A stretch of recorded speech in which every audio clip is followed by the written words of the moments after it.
Je m'appelle Camille Fluzin et je suis responsable adjointe de la pédagogie ici au parc depuis 2 ans maintenant.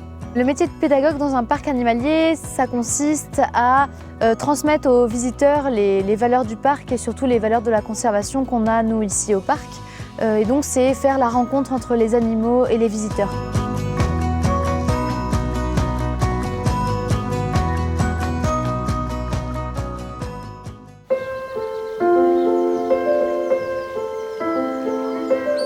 Freya, est-ce que tout le monde voit, oui, si vous vous mettez un peu le long comme ça? Alors, donc on a 3 loutres ici. Donc ce sont des loutres naines d'Asie. Comme leur nom l'indique, ce sont les plus petites loutres du monde. Donc ce sont des animaux qu'on dit carnivores à tendance piscivore parce qu'ils mangent principalement du poisson. J'ai choisi cette voie parce que j'aime parler aux visiteurs, j'aime transmettre ma passion pour les animaux et puis pour la conservation des espèces menacées.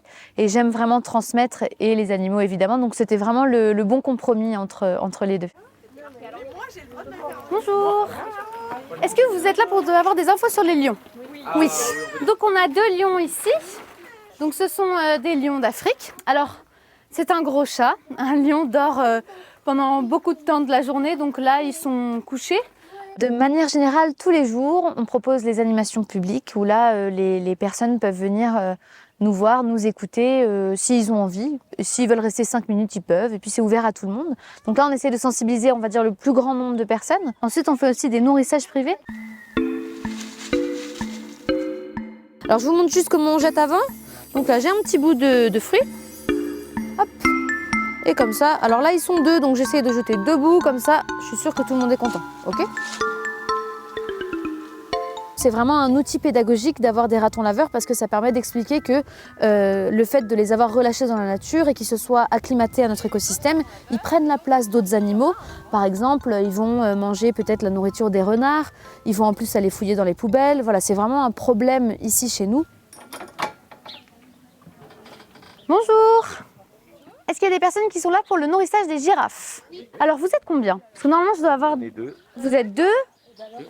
2, donc ça fait 4. Alors venez par ici, ceux que j'ai déjà nommés.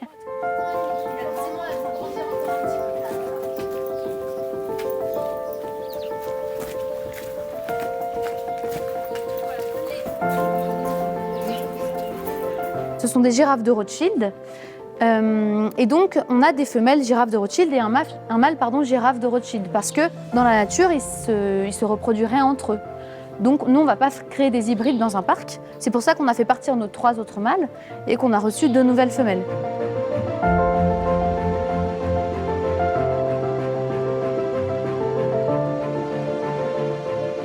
Il faut savoir que nous, ici, on fait partie de l'association européenne des parcs zoologiques et aquariums qui s'appelle l'EASA.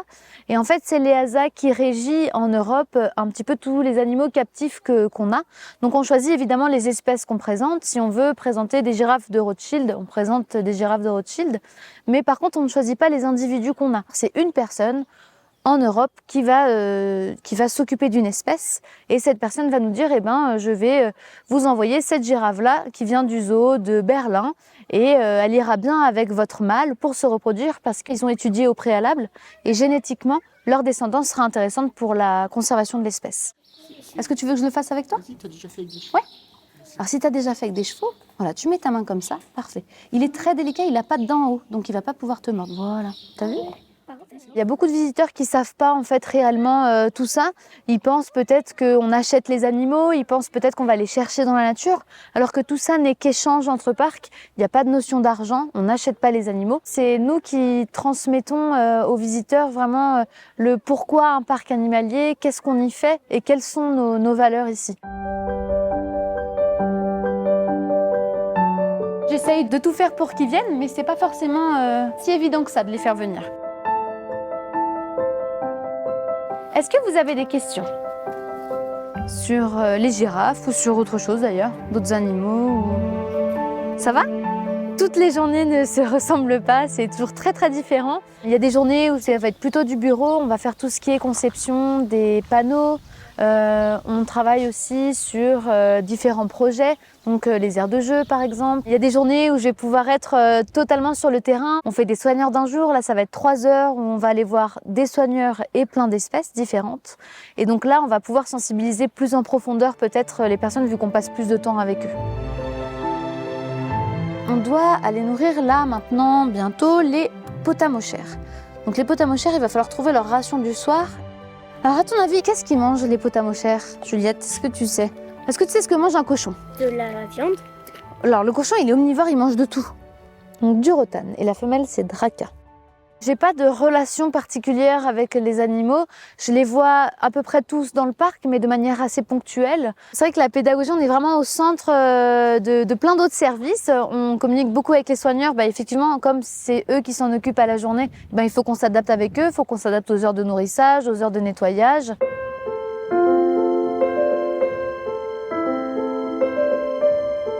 Après, on a des habitudes qu'on se transmet, que les soigneurs nous transmettent à avoir. On a le cuisinier qui nous a préparé 2 rations. Donc là, le but, c'est de ne pas leur donner comme ça. D'accord. Parce que s'ils manquent dans la nature, ils vont chercher, mettre leurs mains pour attraper des branches, pour attraper des fruits. Donc là, le but, ça va être d'essayer de les planquer le plus possible partout dans la loge.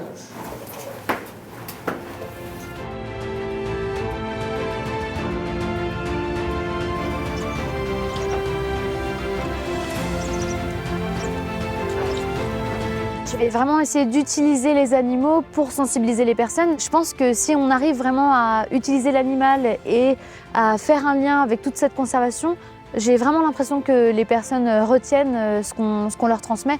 Après, effectivement, toujours tout dépend du public, mais généralement, j'ai l'impression que ça marche.